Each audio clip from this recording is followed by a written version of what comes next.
अस्सलामु अलैकुम। कहते हैं एक बूढ़ा शख्स था जिसका अगरचे दुनिया में कोई ना था, लेकिन वो बदतमीज़ी, बदज़बानी और बद अखलाक़ी की वजह से बहुत मशहूर था। बड़े घर में अकेले रहना और लोगों के इस रवैये की वजह से वो पहले से बहुत ज़्यादा गुस्सैला, चिड़चिड़ा और बद अखलाक हो गया था।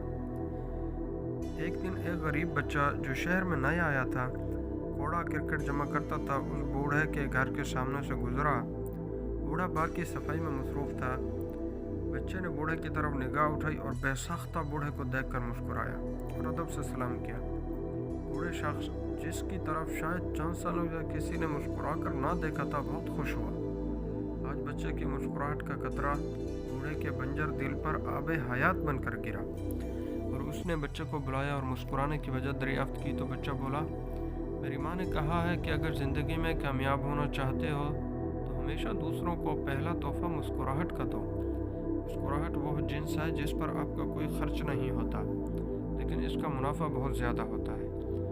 बूढ़ा खुश हुआ और बच्चे को इनाम दिया और फिर हर रोज़ बच्चा मुस्कुरा कर बूढ़े को सलाम करते हुए गुजरता, यहाँ तक कि एक दिन बच्चे के घर एक वकील आया और बोला, आज फलां बूढ़ा शख्स मर गया है और उसने अपनी जायदाद इस बच्चे के नाम कर दी है और अपनी वसीयत में लिख गया है कि इसकी कीमत चंद मुस्कुराहटों के ज़रिए एडवांस अदा हो चुकी है।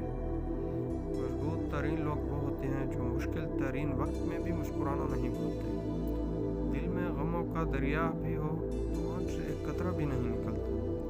याद रखें, गुजर जाने वाले कल करोड़ों थे और आने वाले कल भी करोड़ों होंगे, लेकिन आज फ़कत एक ही है।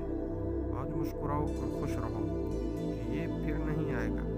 ज़रा अपने आप से सवाल करो कि मुझे पूरी तरह खुलकर ज़ोर से हंसे हुए कितना अरसा हो चुका है।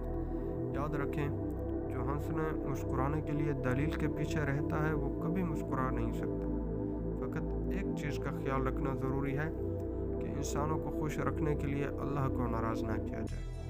अगर ज़िंदगी में कामयाबी चाहते हो तो हमेशा अपने होठों पर दो चीज़ें रखो, मुस्कुराहट, खामोशी।